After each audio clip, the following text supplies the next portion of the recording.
E o Eduardo Bolsonaro acumula derrotas desde a aproximação do presidente Lula com o presidente dos Estados Unidos, o Donald Trump, né? Foram várias seguidas. A última foi essa decisão de derrubar a lei Magnitsky, que foi aplicada, inclusive, contra o ministro Alexandre de Moraes. A Magnitsky era a principal bandeira do deputado desde que desembarcou nos Estados Unidos em fevereiro. Ele e Paulo Figueiredo passaram a defender a aplicação da lei como forma de coagir Moraes, que é o relator do processo contra o pai dele, Jair Bolsonaro, pela trama golpista. A dupla participou de reuniões com integrantes do governo dos Estados Unidos para articular medidas, essas punições todas aí.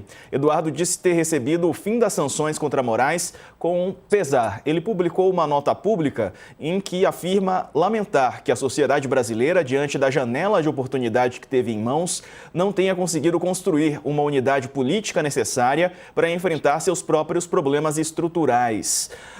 Quando as tarifas de 50% contra produtos brasileiros foram impostas em julho, o deputado disse que aquele não era o cenário desejado, mas a única esperança que restava, disse ele para a CNN. Não tenho como criticar o Trump.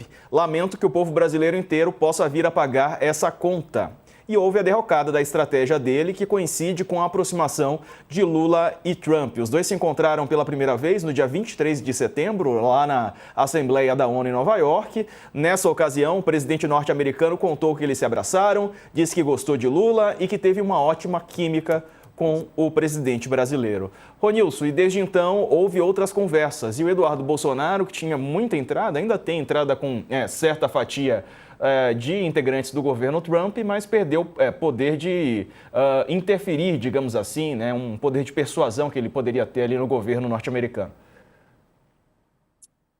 Quando o Lula e o Trump se encontraram pela primeira vez na ONU, a famosa química, a leitura do Eduardo Bolsonaro era que o Donald Trump estava fazendo uma armadilha.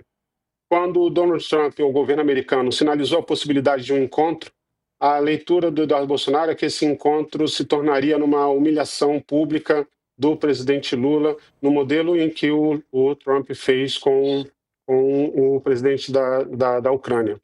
Quando saíram os 10% da tarifa dos 50%, a leitura do Eduardo Bolsonaro era de que isso era mais uma armadilha e que viriam mais coisas por aí.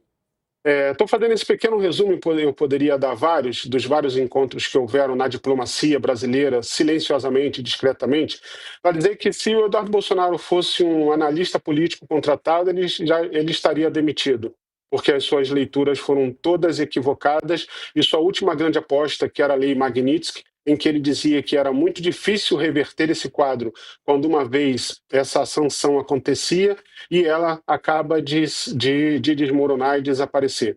Então, estaria demitido como um analista político muito ruim, que não encara a realidade, que não sabe fazer leitura política, que não sabe fazer análise de contexto e que subestima alguém com uma experiência no nível e peso político do presidente Lula, que, a despeito de que campo ideológico você está, é reconhecidamente um ator político na política global extremamente importante, hábil e muito respeitado.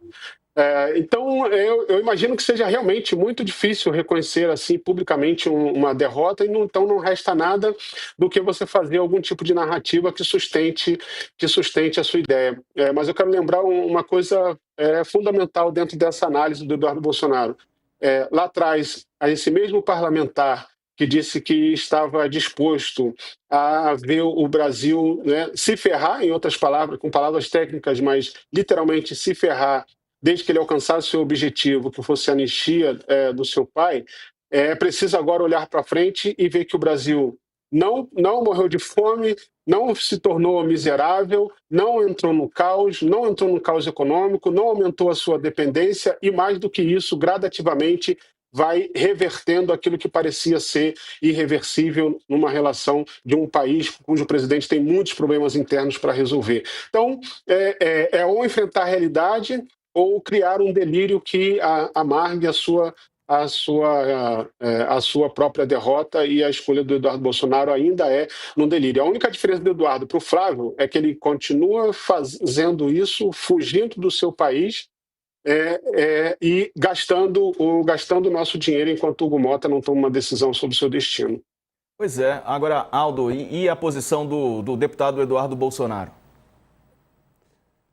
Bom, eu acho assim que uma outra coisa que tem que se chamar a atenção sobre esse episódio todo foi o erro crasso do governo Trump, porque não é possível que os Estados Unidos, com todo o serviço de inteligência, de informação, claro que aqui não tem um embaixador, mas tem um encarregado de negócios, quer dizer, a embaixada deveria ter informado mais adequadamente o que estava acontecendo no Brasil, como andava o processo de punição dos golpistas, do próprio Jair Bolsonaro e tudo mais tal. E o governo norte-americano fez uma aposta desastrosa. Agora, claro, pouca gente fala sobre isso, mas quer dizer, a responsabilidade maior desse desastre todo é do governo Trump, porque, quer dizer, que informações ele tinha para adotar essas medidas? Quer dizer, quanto à questão das tarifas, elas causaram prejuízo dentro dos Estados Unidos, foi comentado ali tudo mais e tal, que as tarifas implicaram no aumento da inflação, produtos brasileiros deixaram de ser exportados, os produtos internos nos Estados Unidos se tornaram mais caros, tudo mais tal. E quanto à lei Magnitsky, quer dizer, muitos juristas e políticos norte-americanos fizeram críticas pesadas, chamaram a atenção para o absurdo e a arbitrariedade que significaria aplicar essa lei a integrantes do judiciário brasileiro. Inclusive, chamaram a atenção para o sentido oposto da lei, ao espírito da lei, que seria aplicá-la a pessoas que defenderam o Estado democrático de direito, que defenderam a democracia e que defenderam a soberania nesse país. Então, quer dizer, eu não sei ainda qual a repercussão dentro dos Estados Unidos que todo esse processo teve, mas certamente, quer dizer, o Trump pagou um preço por todos esses equívocos, por adotar, digamos assim, uma ideia, uma tese de que era uma tese dos derrotados. Quanto ao Eduardo Bolsonaro, evidentemente que ele está numa situação muito difícil, ele perdeu tudo aquilo que ele construiu, né, e agora está com dificuldade de voltar para o Brasil. Quer dizer, o que ele vai fazer? Ele vai perder o mandato automaticamente quando, digamos assim, se consumar o número de faltas permitidas que ele tem na Câmara dos Deputados. E aí ele vai ficar a ver navios. O pai dele preso, ele recebeu uma enorme mesada do pai para viver nos Estados Unidos, vai perder o mandato e também vai perder a chance de se recompor politicamente no Brasil, porque ele está sofrendo processos e se ele viesse aqui seria provavelmente até mesmo preso quando esses processos terminarem de ser, digamos assim, processados pelo Supremo Tribunal Federal. Então, foi um desastre político para o grupo e foi também um desastre pessoal para o Eduardo Bolsonaro. Ronilson, percebe-se também um racha grande ali na direita e na extrema-direita, né? Personagens como Nicolas Ferreira, o Paulo Figueiredo, o Rodrigo Constantino trocando farpas nas redes sociais depois dos últimos acontecimentos.